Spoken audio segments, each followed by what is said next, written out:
네, 안녕하세요. 변리사스쿨 민법 강사 류호건이라고 합니다. 여러분 만나서 반갑고요. 여러분들 이제 변리사 시험 처음 준비하시느라고 알아보러 이렇게 오셨을 텐데, 오늘 기본적인 저는 이제 민법 강사니까 이제 민법 공부 방법론에 대해서 이제 자세히 좀 설명드리고, 그 전에 이제 시험에 대해서 조금 개관을 한번 해봅시다. 그죠? 그래서 여러분들 뭐 과목이나 뭐 이런 거는 좀 알아보셨을 텐데, 우리 변리사 시험 1차 시험 있고, 이제 2차 시험 있고요. 그죠? 그래서 1차는 그냥 오지선다 객관식만 봅니다.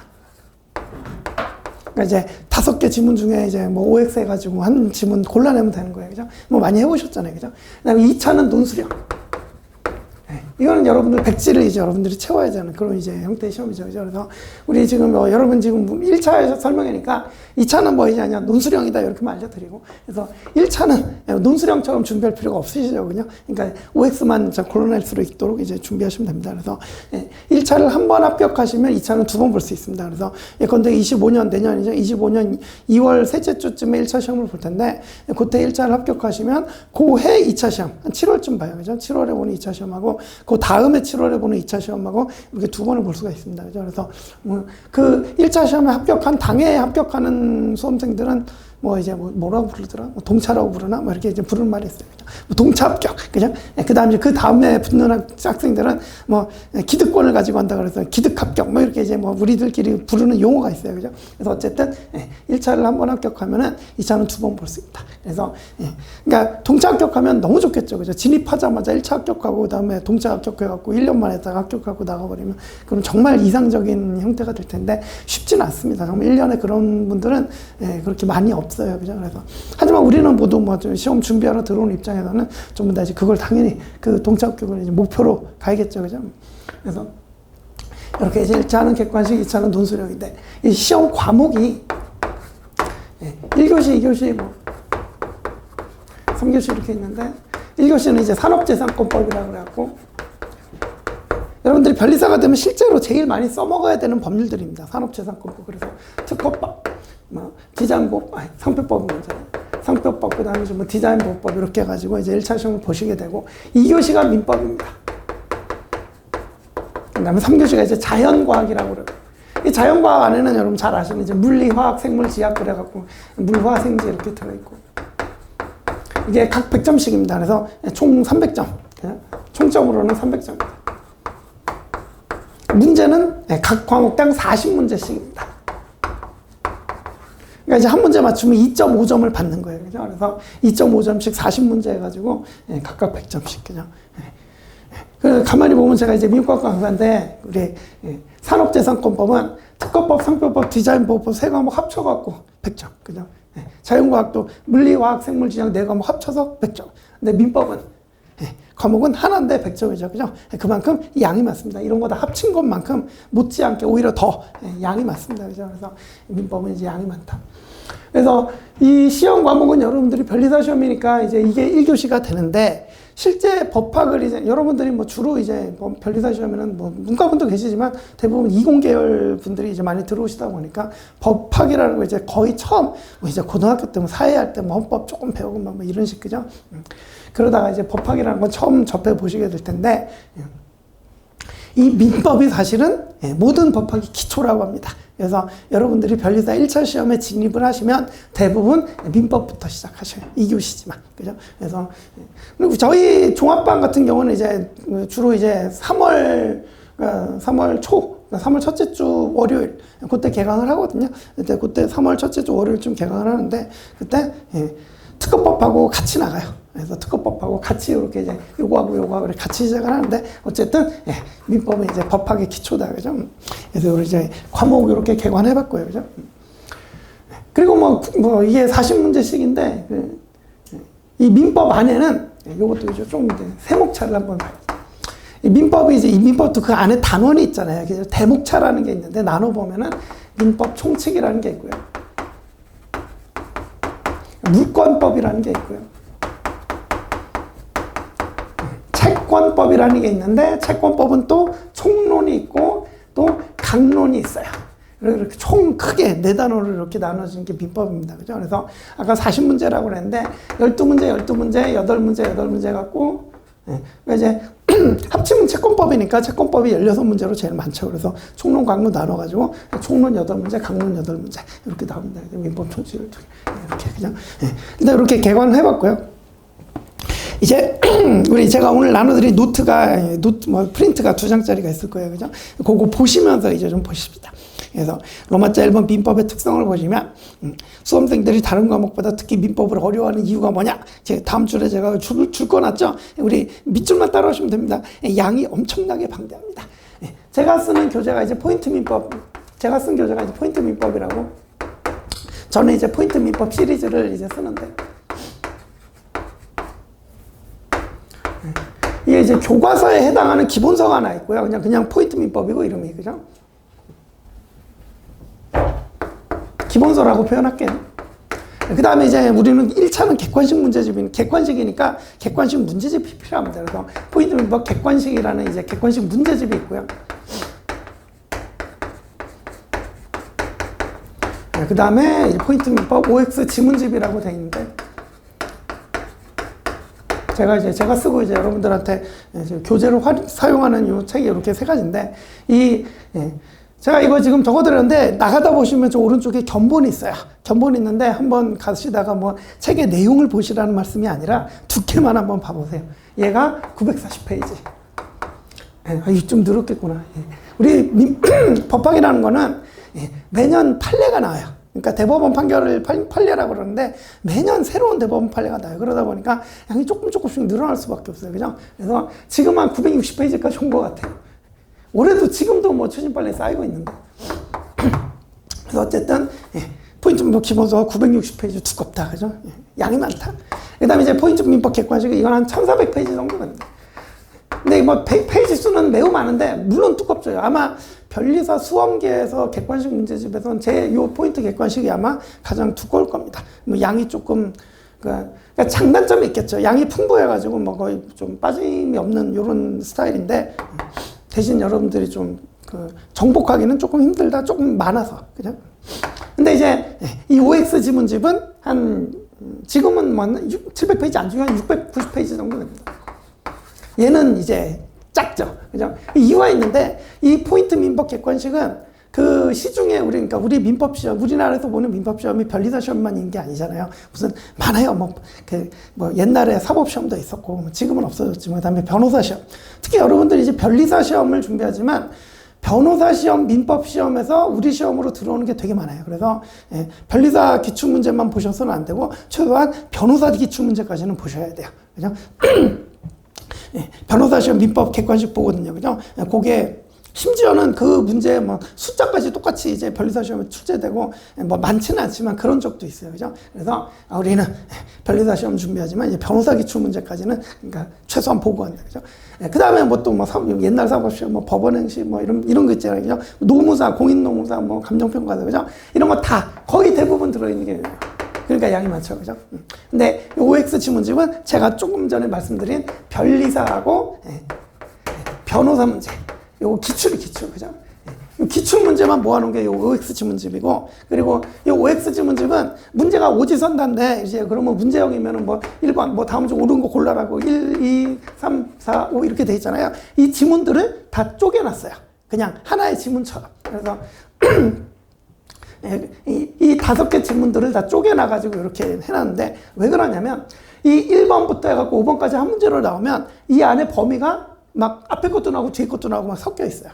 그죠? 근데 여러분이 처음 보기에 힘들어. 근데 요거를 지문을 쪼개갖고 순서대로 배열을 내놓으면 우리가 보는 기본서 순서대로 이렇게 쪼로로 배열을 좀 해놓을 수 있거든요. 그죠? 그래서 처음에 접근하기가 편합니다, 이게. 얇고. 그죠? 그래서 저는 기본적으로 이제 기본 강의 시작하면서 요걸 같이 나가면서 나중에 이제 여름 지나가면 이제 이거를 추가해드리는 이런 식으로 이제 강의를 하고 있고요. 제가. 그죠?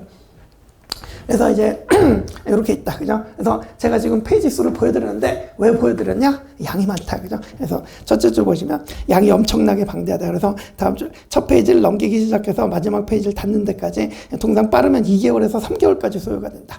그죠? 이게 저는 이제 민법 강사인데 전임 강사여가지고 월, 화, 수, 목, 금 5일 강의를 합니다. 그러면 이제 일주일에 5회죠. 근데 이게 기본 강의만 하면 50회예요. 50회. 사실 이것도 조금 부족해요. 그래서 뒤에 보강한 2, 3회 정도 이렇게 붙이곤 하는데, 그래서 10주가 걸립니다. 10주. 기본 강의만 하는데 일주일에 5일씩 10주가 걸려요. 50회 이상. 그죠? 그만큼 많습니다. 그죠? 그래서 10주면은 보통 2개월 반 나오잖아요. 그죠? 2개월 반쯤. 요 정도 걸립니다. 이게 처음에 여러분들이 민법 시작해갖고 한번 보는데, 그죠? 그것도, 강의의 도움을 받아서 이렇게 보시면 요 정도 안에 보실 수 있는데, 만약에 강의를 안 듣고 혼자 독학을 하신다. 그러면 이게 5개월, 6개월이 될 수도 있고요.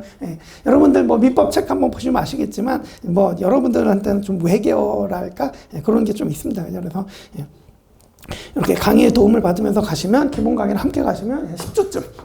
기본 강의 보는데 한번 걸린다. 자, 근데 두 번째 문단인데, 두 번째 중요한 이유는 각 단원의 연관성이라고 그랬죠. 그죠? 그래서 아래 밑줄 보시면, 판례나, 뒤에 나오는 물권이나 채권을 알아야 앞에 있는 민법 총칙을 제대로 이해할 수 있다. 이런 표현이 나오고, 그냥, 그거는 무슨 얘기냐면, 제가 이제 내 대단원을 이렇게 적어드렸는데, 우리가 요게 조문의 순서이기도 하고, 대부분 기본서의 순서이기도 해요. 조문이 이렇게 이 순서로 돼 있으니까, 그죠? 그래서 당연히 여러분 책 첫 페이지를 여기 시작해서 이렇게 순서대로 보니까 이런 순서대로 보게 되는데, 이 민법 총칙이라는 게 뭐냐? 물권법에도 있고 채권법에도 있고 채권 총론 강론에도 있는 이런 공통되는 사항들을 모아놓은 게 민법 총칙이에요. 그죠? 그리고 이 물권법이라는 거, 여러분 물권법 뭐 개념이 안 오시겠지만, 여러분 소유권, 그죠? 이런 거 이제 물건과 사람 간의 관계를 물권이라고 그러고, 그 다음에 채권이라는 거는 사람과 사람 간의 관계. 그래서 누가 갑과 을이 임대차 계약 체결했다 그러면 물건을 빌려줘야 될 의무가 있잖아요. 그죠? 그런 관계를 채권 관계라고. 그죠? 그러면 물권이 변동이 되려면 채권이 먼저 이제 성립하고, 채권이 성립하고, 그걸 통해서 물권이 변동되는 이런 과정을 거치거든요. 지금 이제 무슨 얘기인지 모르셔도 돼요. 당연히 모르셔야 되는데, 내용이니까. 근데 문제는 얘네들이 대단원이 뚝뚝 떨어져 있는 게 아니라, 그죠? 다 연결 이렇게 돼 있다는 얘기야. 이해가시죠? 그죠? 그래서 여러분들이 민법을 특히 이제 처음에 되게 어려워하는 이유가, 쉽게 얘기해서 이제 민법 총칙만, 내가 민법 총칙 잘해야지 그러고 민법 총칙만 100번을 읽었다. 진짜 달달 외울 정도로 100번을 읽었다. 민법 총칙 제대로 이해해요? 못해요. 왜? 이 뒤에 있는 걸 알아야 이게 비로소 이해가 돼요. 이게 엮여 있어요. 쉽게 얘기해서. 그죠? 무슨 실타래처럼. 그죠? 그래서, 이게, 그러니까, 그래서 이제 여러분들이 이제 우리 그 변리사 수험계에 들어오면 이 말을 아주 많이 쓰게 될 거. 회독이라고 표현해요. 그래서 처음에 한번 보면은 1회독. 그죠? 그래서 끝까지 다 보고서 돌아와서 보면은 2회독. 그죠? 두 번 보고 다시 돌아와서 또 보면 3회독. 이런 식으로. 그죠? 그래서 이 법학은 특히 이제 민법은 이게 다 연결이 되어 있기 때문에 이 뒤에 있는 걸 알아야 앞에. 그리고 여러분 실제 우리 판례라는 걸 배우게 되는데, 이 판례라는 건 실제 사건이에요. 실제 사건이 딱 민법 총칙에서 일어나라. 그래요? 아니에요. 보면은 판결문 하나 보면은 민총, 물권, 채권 뭐 내용이 거의 다 들어있어요. 하나의 판례마다. 그죠? 물론 안 그런 것도 있지만. 그래서 그냥 민법 총칙을 보는데 뒤에 얘기가 계속 나와요. 그죠? 그래, 그 얘기예요. 그죠? 그래서, 그 이제 결론을 내려보죠. 그래서, 그리고 뭐 맨 밑에 이제 그 두 번째 문단의 맨 밑에 얘기는, 우리는 이제 변리사 수험 기간 1년으로 잡고 시작하자. 특히 이제 1차, 물론 1차만, 그죠? 그래서 1년 잡고 시작하는데, 이게 사실은 여러분들이 뭐 수학을 배운다 그러면 뭐 초등학교 때부터 뭐 덧셈뺄셈부터 배우고 단계적으로 올라가잖아요. 그죠? 근데 우리 민법 배울 때 그런 거, 수험생들이 민법 배울 때 그런 거 있어요? 없어요? 없어요. 그냥 이 기본서 안에 민법 총칙 안에도 초등학교 1학년부터 고등학교 3학년 내용 다 들어가 있는데, 그냥 이 뒤에 있는 초등학교 내용도 모르고 이거 고등학교 3학년 내용을 일단 봐야 돼. 일단. 지나가 처음부터 봐야 되거든. 그죠? 그런 게 좀 어려워요. 그죠? 그래서 이런 이제 어려움이 있다. 그래서 세 번째 문단 정리해보면 민법은 각 단원과 연관성이 있어서 뒤에 내용을 알아야 앞에 부분이 이해가 된다는 특성을 가지고 있어서 최소한 3회독 정도는 돼야 비로소 그때 여러분들이 그래서 이게 이런 얘기였구나 이렇게 정확하게 좀 이해가 되는, 그죠? 그런 특징이 좀 있어요. 그죠? 그래서 그런데 이제 민법은 양이나 너무 방대해서 1회독 하는데 지금 2개월 반 걸린다 그랬잖아요. 이거 3회독 하려고 그러면 물론 처음에 기본 강의 1회독 할 때는 이렇게 이제 10주 걸리지만, 그 다음에 이제 35회 정도로 7주 정도로 줄어요. 중급 강의. 그죠? 그 다음에 객관식 할 때는 뭐 한 25회, 30회, 6주, 뭐 5주, 5에서 6주 이런 식으로 단계 이제 볼 때마다 기간은 줄어들 거 아니에요. 그죠? 그래서 최소한 3회독이 돼야 되는데, 그러려면 10주, 7주, 5주, 벌써 22주 이렇게 간단 말이에요. 그죠? 요게. 그죠? 그러니까 이제 1회도 기껏하고 나서 2회도 하려고 보니까 이미 3달 뒤야. 그러면 또 앞에서 봤던 게 기억이 나요, 안 나요? 기억이 또 안 나, 그죠? 이런 좀 어려움이 있다, 그죠? 그래서 민법이 이런 점에서 좀 어렵다는 점 일단 말씀드리고. 자, 그 다음에 이제 그럼 이제 결론이죠. 그렇다면 민법 어떻게 공부해야 되냐? 밑줄 따라오셔.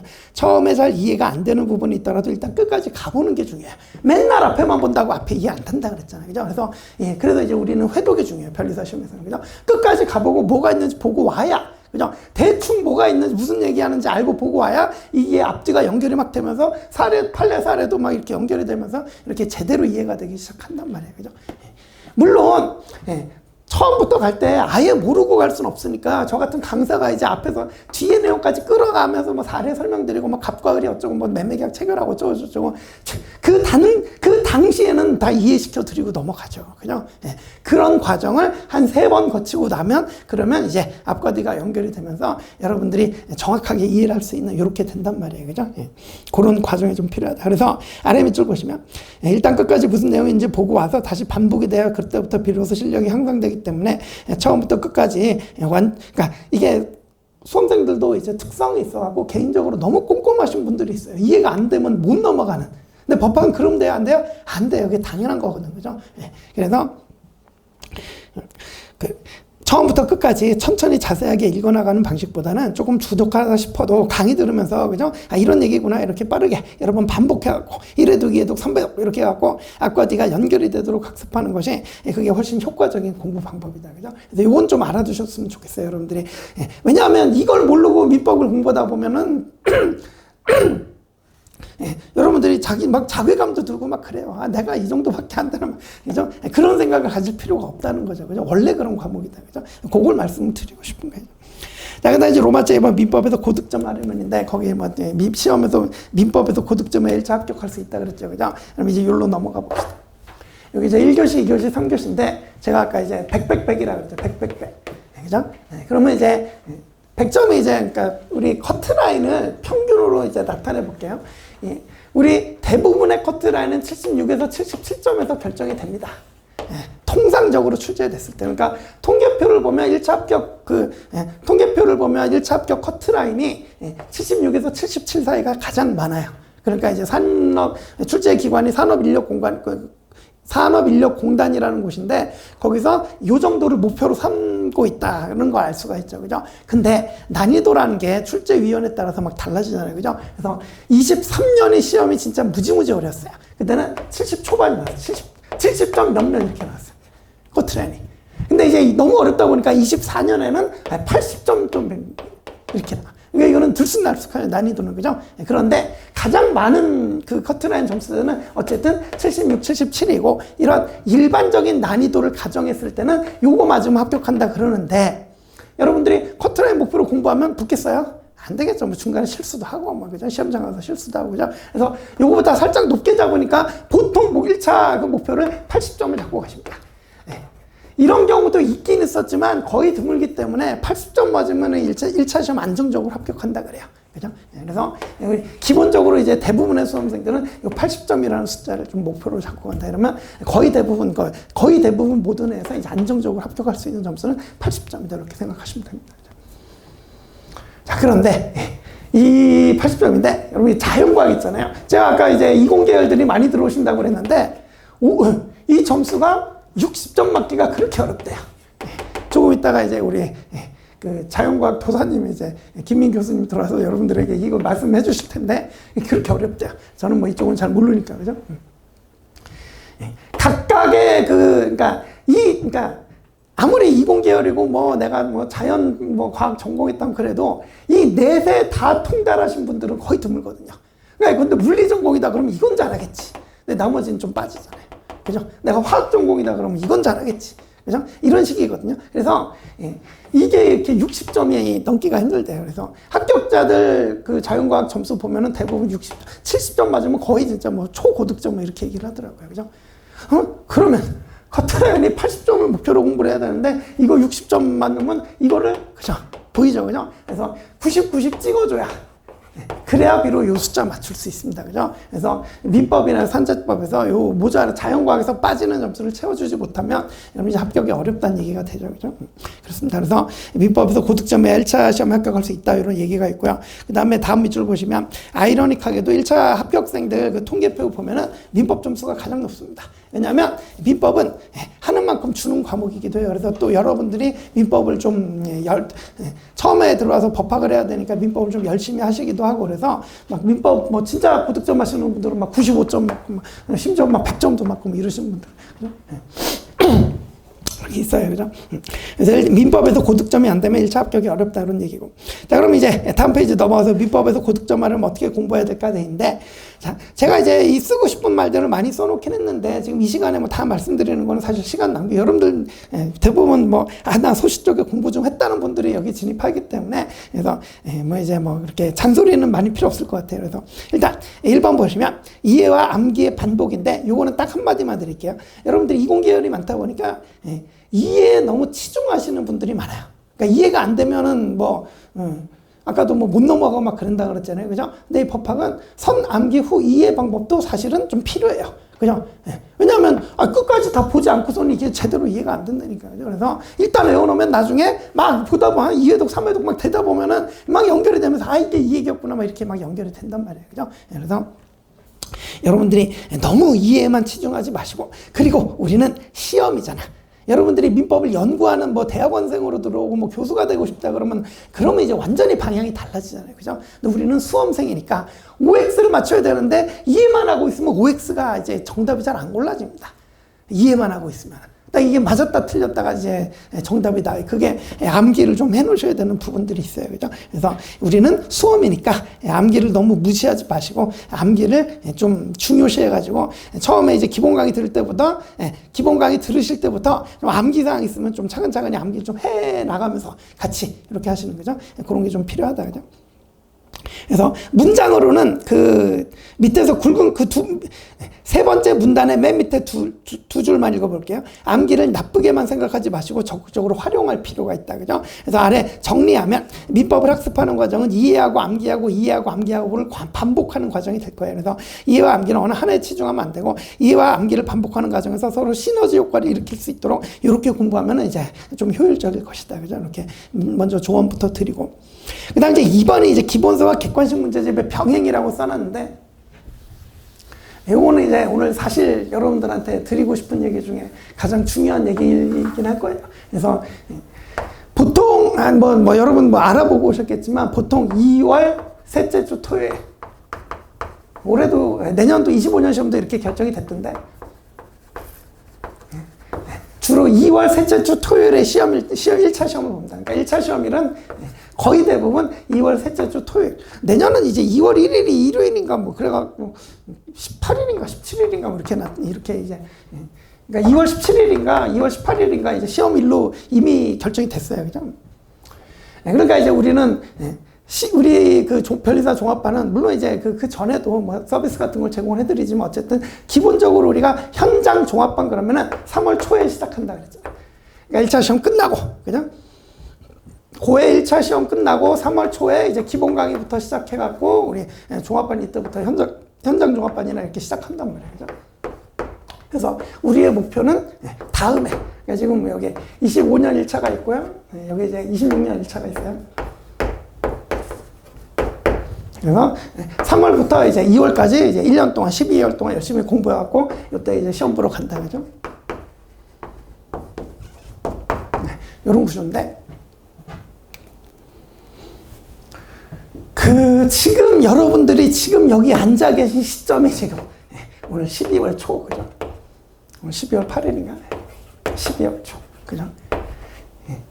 이게 내년 25년 시험을 기준으로 보면은 여러분들 많이 늦게 오신 거죠. 그죠? 왜냐하면 이미 이전에 지금 24년 3월부터 이렇게 요이 땅 시작해갖고 지금 마무리 정리하시는 분들이 좀 위에도 있고 뭐 있단 말이에요. 그죠? 그죠? 그래서 여러분들이 이걸 기준으로 오면은 좀 늦게 오신 건 맞아요. 그죠? 12월이니까 지금 3개월밖에 안 남았는데. 그죠? 3개월 조금 더 남았는데. 그죠? 그래서 여러분들의 현실적인 목표는 당장 내년 1차 시험보다는 내후년 26년 1차 시험이 목표가 될 것입니다. 그죠? 현실적으로는. 근데 제가 뭐 굳이 용기를 드리자면 이렇게 진입하고 이때 1차 합격하시는 분들이 진짜 간혹가다 한 명씩 나옵니다. 물론 정말 대단하신 분들이기도 한데 아예 불가능한 건 아니다는 얘기죠. 그죠? 그래서 더 중요한 거는 이 지금 3개월 남았는데 제가 이제 항상 이 설명회 때 드리는 말씀인데 여러분들이 지금 진입 여부를 결정하고 여기 오셔서 앉아 계시는 분들도 있을 거고, 그죠? 나는 이제 진입한다. 어떻게 하는지 알아보겠다. 이렇게 오신 분들도 있을 거고, 아니면 내가 여기 한번 발을 담가볼까 말까 이렇게 이제 고민을 하시는 분들도 계실 거예요. 그죠?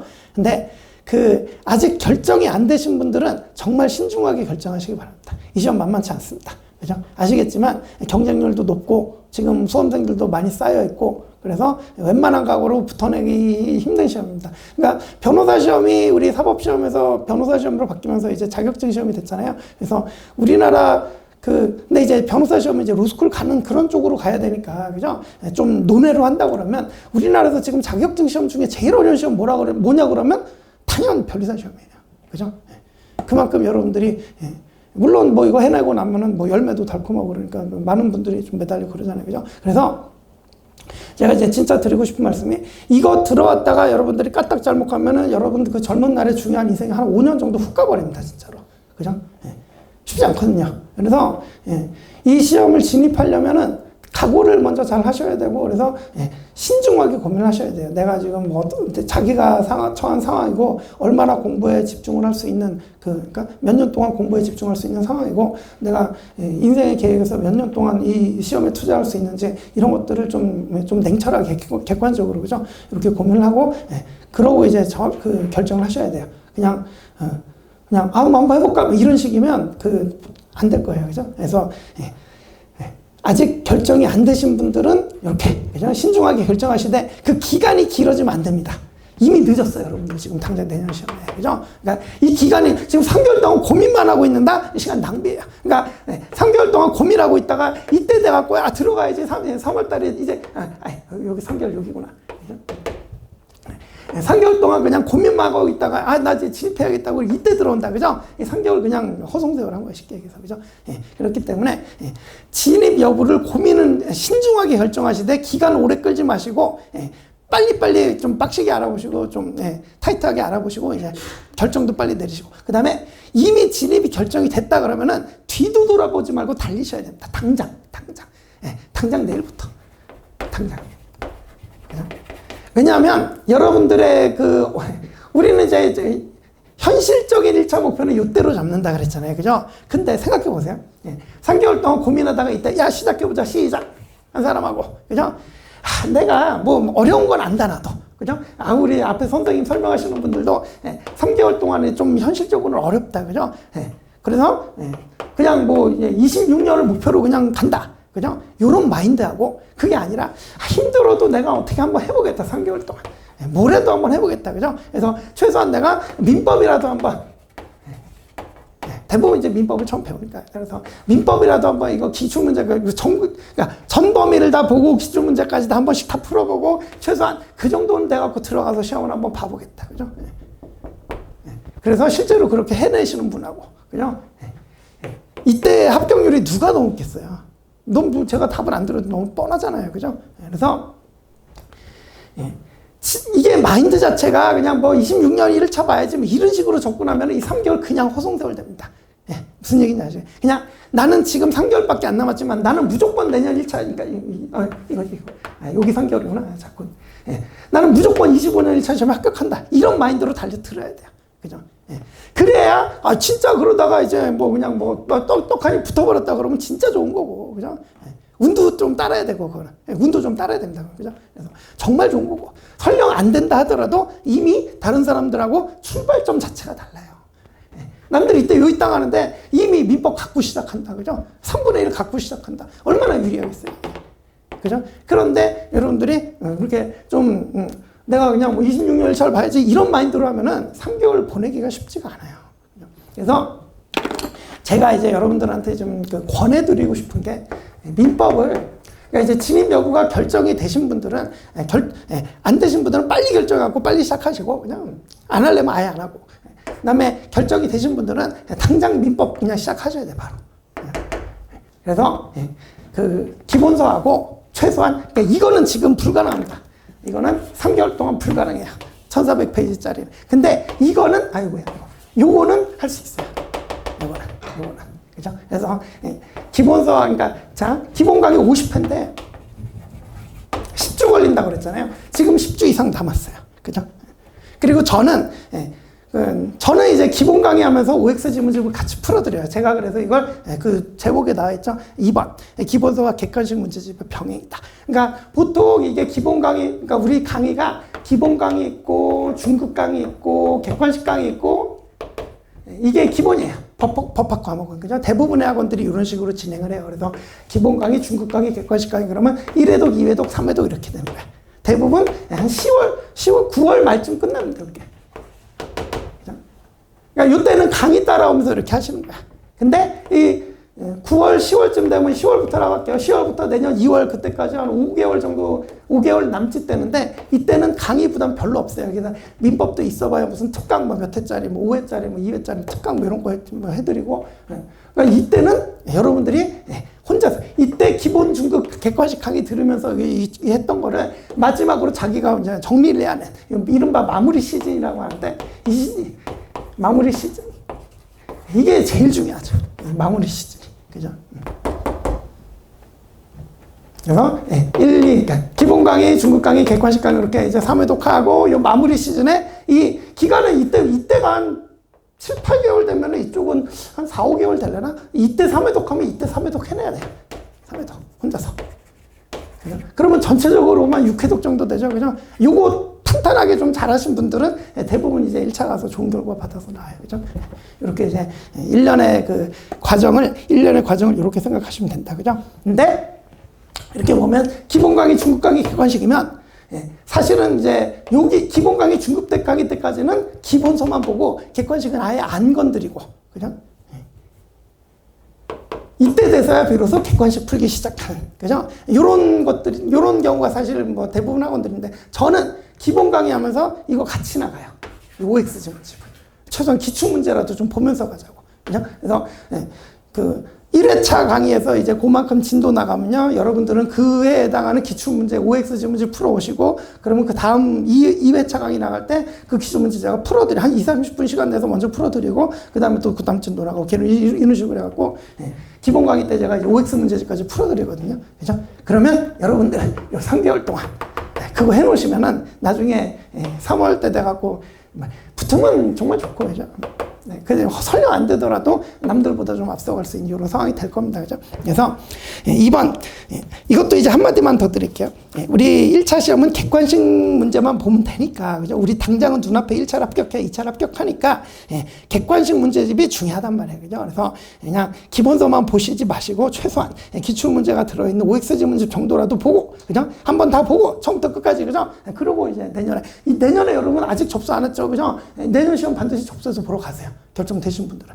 반드시, 뭐래도 하나, 그러니까 민법이든 특허법이든 뭐든 상관없어요. 그죠? 뭐래도 하나 그냥 만들어 갖고 가보세요. 그리고 풀어보고 한번 느낌도 가지시고 하셔야 돼요. 그죠? 그래서 내가 공부도 못하는데 시험장 뭐 하러 가냐? 아니죠. 그죠? 그래서 시험은 항상 제일 중요한 게 시행착오예요. 사실 이게 1년에 보고 2년에 보고 알아야지 깨닫고 그러면은 막 시간이 그냥 2년, 3년 막 가버리잖아. 그죠? 그래서 저는 이제 그런 분들을 많이 봤으니까 이걸 줄여주려고 노력들을 많이 해요. 그죠? 이런 거죠. 그죠? 그래서 이렇게 한 번씩 그냥 이 3월부터 시작한다 그러면 이때가 시험 처음 보는 건데 이거 한번 해보고 이때 가면 이미 시험 2번째 보는 거야. 그죠? 그런 효과를 얻을 수 있기 때문에 반드시 여러분들 그렇게 해주시기 바랍니다. 그죠? 자, 그 다음에 이제 그래서 이제 3쪽의 맨 위에 기본적으로 우리는 강의 수강하고 기본서 정독하고 객관식 문제 풀이하고 요거를 그냥 1년 내내 반복한다고 생각하시면 됩니다. 그죠? 그래서 기본서만 보기보다는 객관식 문제집을 좀 병행하자. 특히 여러분들은 3개월밖에 안 남아서 당장 내년 2월 시험 본다고 하정할 때 OX 지문제, 기출문제라도 최소한 좀 풀고 가보자. 그죠? 그런 말씀드립니다. 자, 그 다음에 이제 좀 디테일하게 들어가서 3번이 조문의 중요성인데, 우리 민법이라는 거는 조문, 판례, 이론 이렇게 되어 있습니다. 그래서 조문은 뭐 아시다시피 이제 법 규정이에요. 우리 민법 규정. 판례는 제가 아까 말씀드렸죠. 대법원 판결문이다. 이제 이론이라는 게 있는데, 우리 이제 그 이민법을 연구하시는 분들 있죠. 이제 교수님들, 그죠? 교수님들은 관심이 우리 민법 교수님들은 이거는 이미 다 정복하셨고, 그죠? 얘네들을 앞으로 어떤 쪽으로 가야 우리나라의 민법이 발전할 것인가, 여기에 관심이 많으신 분들이에요. 그죠? 그러니까 판례가 좀 잘못됐다 싶으면 비판하시고, 그죠? 그래서 이 이론 측면에 보면은 견해 대립이라는 게 많이 나와요. 예컨대 A라는 사건이 벌어졌을 때 어떤 교수님은 이렇게 해결하자고, 어떤 교수님은 반대로 해석하고, 이게 맞다고 그러고 반대로 해석하고, 이게 자연과학에도 견해 대립이 있을 수 있는데 사회과학인 법학에는 얼마나 견해 대립이 많겠습니까? 그죠? 그래서 판례가 있다 하더라도 이 판례 잘 됐다, 잘못됐다, 뭐 견해 대립 이렇게 나온다. 그죠? 자, 그러면 이게 시험 문제 나올 수 있겠어요?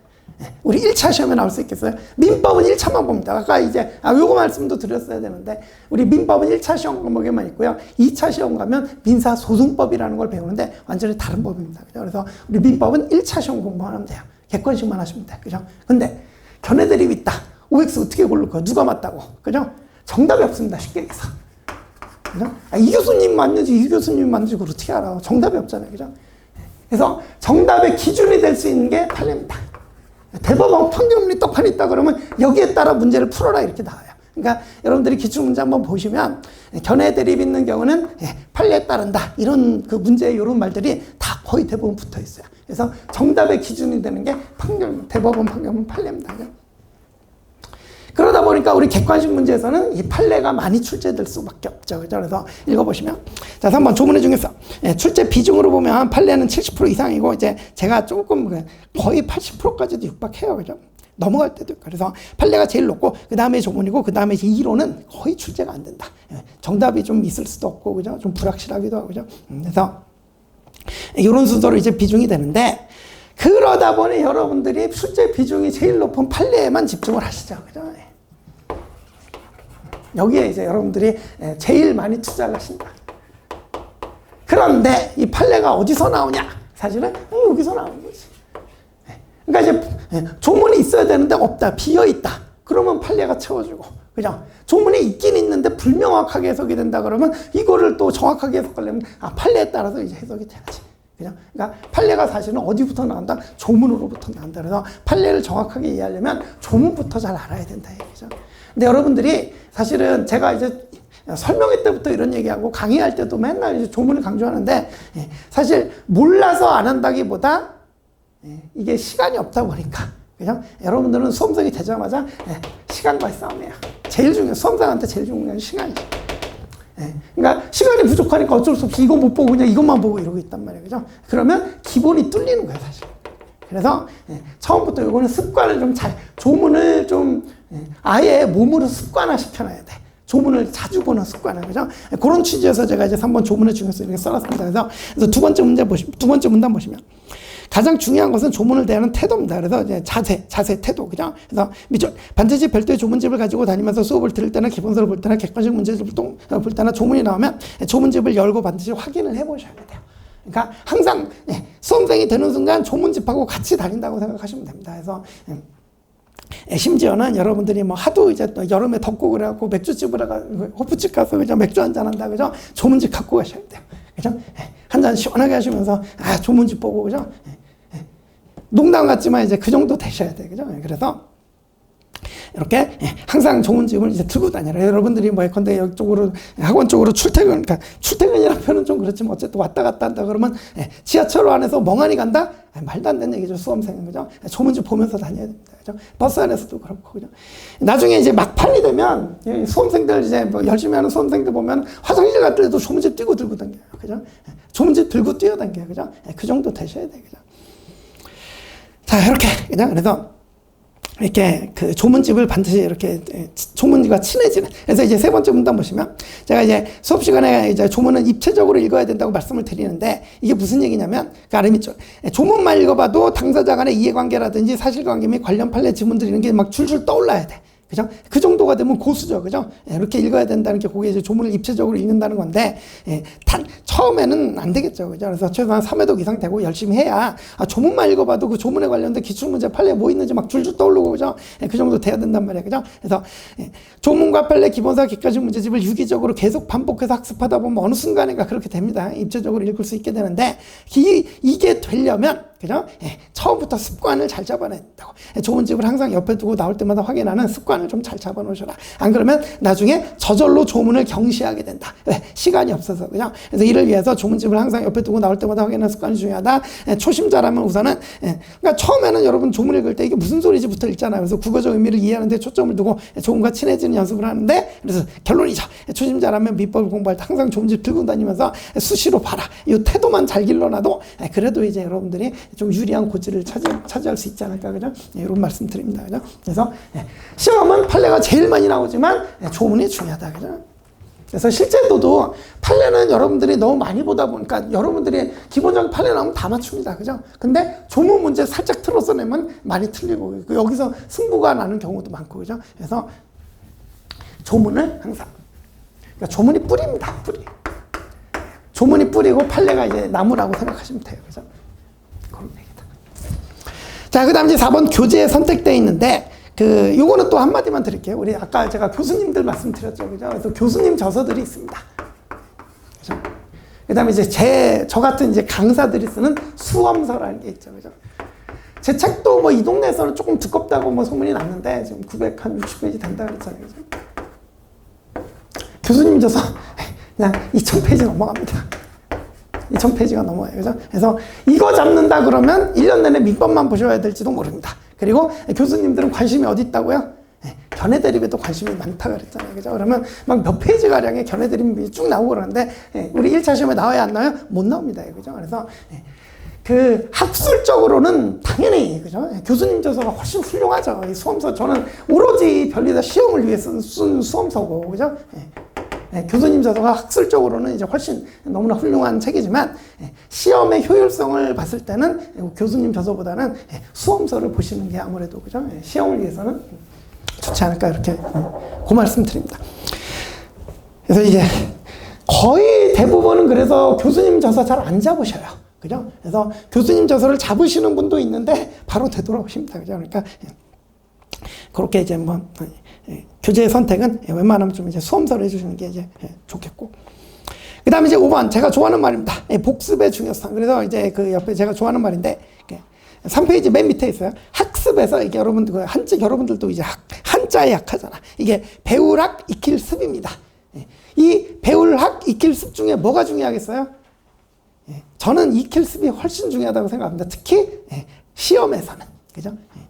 배우는 것보다 익히는 게 훨씬 중요한 거예요. 그죠? 그래서 제가 이제 여러분들 수업 이제 하고 나면 맨날 듣는 얘기가, 선생님, 저 선생님 그 강의 들을 때는 다 알겠더니 나중에 좀 지나니까 하나도 모르겠어요. 그죠?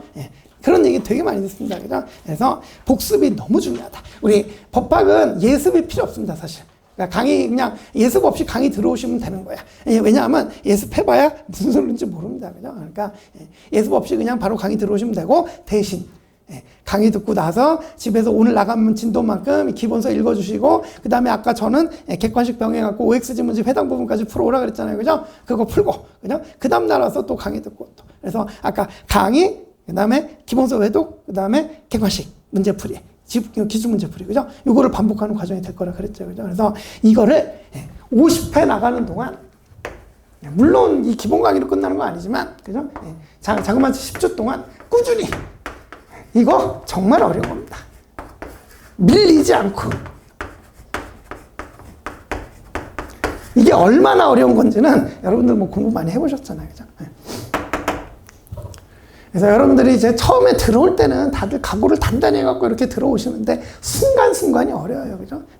어떤 날은 좀 아프기도 하고 또 어떤 날은 몸이 안 좋기도 하고 무슨 일이 생기기도 하고, 그죠? 그래서 이거를 꾸준히 진도 밀리지 아니하고 해낸다는 거는 그거 대단한 겁니다. 그죠? 그래서 근데 해주셔야 돼요. 그죠? 그래서 복습이 제일 중요하다. 그죠? 그래서 사쪽의 메뉴에 보시면 강의 수강으로 이해한 내용을 자기 것으로 만드는 과정이 반드시 필요합니다. 그죠? 그래서 강사가 길을 열어드리면 수험생은 그 길을 반드시 스스로 걸어봐야 돼요. 그래서 강의만 듣고 다 아는 것 같지만 아는 게 아니에요. 그래서 자기가 스스로 반드시 기본서 읽고 이제 생각을 또 해보셔야 되고, 그거를 OX 지문 풀면서 연습까지 해야 되고, 그죠?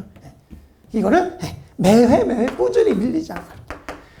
제가 아까 이제 기본 강의, 중급 강의, 객관식 강의하고 여러분 마무리 정리하고 시험 보러 가신다 그랬는데, 여러분들 실력이 절대로 이렇게 늘지 않아요. 이렇게 늘면은 좋을 텐데 이렇게 늘지 않아요. 이렇게 있다가 이렇게 옵니다. 처음에 3회독 할 때까지도 잘 뭔지 모른다 그랬잖아요. 그죠? 근데 여러분들이 막판 마무리하면서 그냥 집중해서 몰아쳐보면 이때 실력이 확 늘어요. 그죠? 그러면서 이 합격점이라고 하면 여기 탁 넘어가는 거죠. 그죠? 근데 자, 이때 잘 안 느는 것 같아도 이때 잘 안 하시잖아요. 그러니까 오늘 좀 쉬어야지 이러고 좀 하다가 진도 밀리잖아요. 여기서는 티가 안 나요. 왜? 대부분 비슷하니까. 어디서 차이가 나겠어요? 여기서 차이가 나지. 그죠? 여기를 충실히 보내신 분들은 쭉 올라가 주는데, 여기를 좀 소홀히 보냈다, 뭐 많이 밀리고 그랬다 그러면 이게 안 됩니다. 여기서 이러고 있다 이러고 그냥 끝나는 거지. 무슨 얘기인지 아시겠죠? 그죠? 그래서 항상 우리 복습은 정말 이제 충실히 해주셔야 됩니다. 그죠? 예, 그런 말씀은 또 이제 너무나 뭐 기본적인 얘기인데, 사실 그게 이제 순간순간 힘드니까 여러분 느낌 아시잖아요. 공부해보셨어. 그죠? 자, 그 다음에 이제 마지막 6번도 중요한 말인데, 이것도 간단히 좀 말씀드리겠습니다. 이거는. 제가 뭐, 이것도 기본 강의 중강의 때 맨날 그려드리는 그림인데, 24년, 23년, 22년, 21년, 20년. 그러면, 이렇게, 생전 안 나오다가 24년에 한 번 나왔어. 그 다음에 생전 안 나오다가 23년에 나왔고, 그 뒤에도 또 별로 안 나와요. 그죠? 이런 부분들이 있습니다. 그죠? 그런데, 이 부분은 뭐예요? 이 부분. 여기 뭐야, 여기? 매년 나와, 매년. 그죠? 그럼 여러분들은 당연히 여러분들의 노력을 어디다 집중해야 돼? 여기에 집중을 해야 됩니다. 그죠? 여기에. 그런데, 이제 여러분들, 제가 이제, 밑에 제가 써놓은 거는 여러분들 나중에 한번 읽어보세요. 저는 이제 좀 시간 부족이니까 이제 간단하게 좀 말씀드릴게요. 불안감하고 지적 호기심. 여러분들이 당장 지금 취직할 나이에 공부를 합니다. 그죠? 그러니까 또 빨리 해야 되고 또, 그죠? 부모님 생각도 나고 그러니까 항상 수험생들은 불안합니다. 내가 내년에 떨어지면 어쩌지? 그죠? 불안함은 자꾸 자기를 어느 쪽으로 보내요? 이쪽으로 보냅니다. 작년에 여기서 하나 나왔던데 이런 거 또 나오면 어쩌지? 그러고 자꾸 이쪽으로 눈이 가고 마음이 갑니다. 그죠? 그럼 공부 범위가 어떻게 돼요? 이렇게 됩니다. 그죠? 그죠? 이렇게 가면은 이게 민법 한 과목 이렇게 가면 이게 본인의 성향이기 때문에 다른 과목 가면 또 이러고 있어요. 그죠? 그러면 남들보다 공부해야 될 양이 2배가 되는 거야. 그럼 이건데 똑같은 시간으로 이게 1년을 가정했을 때는 어떻게 됩니까? 이게 남들 6번 제가 아까 6회독 이상 해야 된다 그랬잖아요. 그죠? 6회독 이상 해야 되는데 이거 3회독 간신히 하고 들어갑니다. 그죠? 착살나고 나옵니다. 이해하시죠? 쉽게 해서 여기 구멍 뻥뻥 뚫립니다. 그래서 공부량을 함부로 늘리는 게 아니에요. 저 같은 경우는 이제 민법책이 그나마 저 같은 경우는 좀 꼼꼼한 성격이어서 그래서 제 책 좀 두꺼워요. 그러니까 다른 강사님들보다 문제집도 좀 두껍고 기본서도 조금씩 두꺼워요. 그래서 이 동네에 있어서는 그래도 제가 그래도 빠짐없이 좀 하려는 스타일인데, 그러니까 각 강사님마다 스타일이 다르잖아요. 그죠? 근데 제 책에 없는 것도 막 질문하고 찾아서 막 판례도 없는데 막 질문하고 막 너무 궁금하다. 그지? 그리고 이것도 무시 못 합니다. 여러분들이 공부 좀 하셨던 분으로서, 그러니까 이게 자연과학도 뭐 이런 부분이 있을 수 있겠지만 특히 사회과학이다 보니까 분명 이럴 때는 조문 있고 이럴 때는 판례 있고, 근데 이럴 때는 그럼 어떡하냐? 궁금한데 조문도 없고 판례도 없어요. 그럼 여러분들이 신경 쓰면 돼요? 안 돼요? 안 되지. 그거는 수험생의 몫이 아니라 학자들의 몫이잖아요. 그런 부분을 채워가는 거. 근데 이게 여러분들이 지적 호기심이 생기다 보니까 계속 궁금하고 그러면 질문하고 그러면, 그죠? 시험에 나와요? 안 나와요? 안 나와. 나올 수도 없고. 그죠? 그래서 조문, 그러니까 읽어볼게요, 이제. 기본기와 절제가 중요합니다. 그래서 아래 밑줄 보면 민법 공부를 하시다 보면 필연적으로 지적 호기심이 발동하게 되는데, 이런 지적 호기심을 충족시키기 위해서 더 넓게, 더 깊이 이렇게 파고들다 보면 10년을 해도 끝이 없습니다. 우리 민법 저명 교수님, 뭐 교수님들 말씀 들어봐도, 야, 민법 어렵다, 아직도 모르겠다, 그러시는데. 그죠? 무슨 얘기인지 알겠죠? 그죠? 그래서 이렇게 더 넓게, 더 깊이 파고들다 보면 끝이 없어요. 우리는 우리의 그 입장을, 우리는 수험생이지 학자가 아니에요. 그죠? 그래서 학자들의 몫은 학자들에게 남겨놓으면 됩니다. 그래서 또한 시험을 보면 반드시 생전 처음 보는 지문을 만나게 되는데, 제가 아까 이런 지문들 나온다 그랬잖아요. 그죠? 그러면 제 책이 아무리 두꺼워도 그냥 이런 시험장 갔는데 생전 처음 보는 지문들이 나와요. 그죠? 그죠? 근데 시험 못 풀어요? 아니에요. 오지선다기 때문에 5개 지문 다 알아야 푸는 게 아니에요. 그죠? 4개 지문만 정확하게 알아도 다 풀어낼 수 있어요. 그죠? 그래서 중요한 건 이 부분이라는 거예요. 이 부분. 이 부분이 확실하게 막 육회독이 반복이 돼갖고 완전히 자기 걸로 되어 있어야, 그래야 고득점 받고 나옵니다. 그래서 이걸 잘한다고 고득점 하는 게 절대 아니에요. 이해가 시죠? 그죠? 그래서 또 이제 밑에서 보시면, 아니 생전 처음 보는 지문을 만나게 되는데 반드시 합격해야 된다는 불안감에, 내가 내년에 꼭 합격해야 되니까 불안하니까 막 자꾸 눈이 가잖아요. 그죠? 그래서 불안감에 이런 지문들까지 모두 커버한답시고, 그냥 내가 보는 교재에 빠져있는 판례가 있는지, 내가 보는 뭐 어려운 판례가 더 있지는 않은지 불안해하면서 막 책에도 없는 판례, 요즘 인터넷이 잘 돼 있으니까, 그죠? 책에도 없는 판례 찾아가면서 막 공부의 양을 늘리기 시작한다. 그죠? 이러면 불합격의 길로 접어드는 거예요. 이해가시죠? 그죠? 그래서 다음은 지적 호기심과 불안함에 대한 적절한 제어가 필요해요. 그래서 저 같은 강사들이 끊어드려요. 그래서 질문하면은 안 나온다, 보지 마라. 그래서 우리가 노력을 많이 해야 되지만 이 노력이 또 올바른 방향으로 가야 돼요. 엉뚱한 방향으로 가면은 합격이랑 멀어지는 거예요. 그죠? 그래서 이제 제가 이거는 단언하는데, 이제 둘째 문제 있죠. 이 시험이 아까 어렵다 그랬죠. 변리사 시험 어렵다 그랬는데, 남들 못 맞추는 문제까지 맞아야 합격하는 시험은 절대 아니에요. 남들 맞추는 것만 다 맞춰도 합격하는데 지장이 없어요. 근데 그걸 못하는 거지. 해보시면 알겠지만 그게 그렇게 어렵고 많아요. 그죠? 그래서 남들 다 맞추는 문제만 다 맞아도 합격하는데 지장이 없다. 그죠? 다음 주 여러분들은 수험을 위해서 민법을 공부하시는 분들인 만큼 지적 호기심과 불안함 이런 걸 잘 억제하고 공부할 분량을 최소해서 딱 그만큼을 시험장에 들어갈 때 가장 선명하게 만들어서 들어가면 되는 거예요. 그죠? 그래서 이건 중요한 얘기죠. 남들보다 더 많이 알려고 애쓰지 마시고, 모든 기본서나 문제집에 다 나와 있는 조문이나 기본 판례 이런 거를 얼마나 더 정확하고 선명하게 자기 것으로 만들 수 있느냐, 여기서 승부가 난다고 생각하시면 됩니다. 그죠? 이렇게 이제 노력하시면 되겠다. 그죠? 자, 그러면 이제 시간부터 한 조금 한 15분 정도 또 이제 오버를 했는데, 이렇게 이제 여러분들 말씀드리겠습니다. 그죠? 그래서 오늘 이렇게 민법 공부 방법하고 이제 민법 변리사 시험에 대한 개관 여러 거 좀 말씀드렸습니다. 그죠? 그래서 말씀드렸듯이 신중하게 생각해 보시고, 결단은 빠르게 내리시고, 결정이 났다 그러면 이제 뒤도 돌아보지 말고 달리시고. 되셨죠? 그죠? 다음에 이제 여러분들 민법, 제가 이제 여러분들께 직접 민법을 전달해 드릴 수 있는 그런 기회가 좀 되면은 좀 좋겠습니다. 그죠? 오늘 수고 많으셨고요. 다음 교수님께 넘기겠습니다. 수고 많으셨습니다. 네, 고맙습니다. 고맙습니다.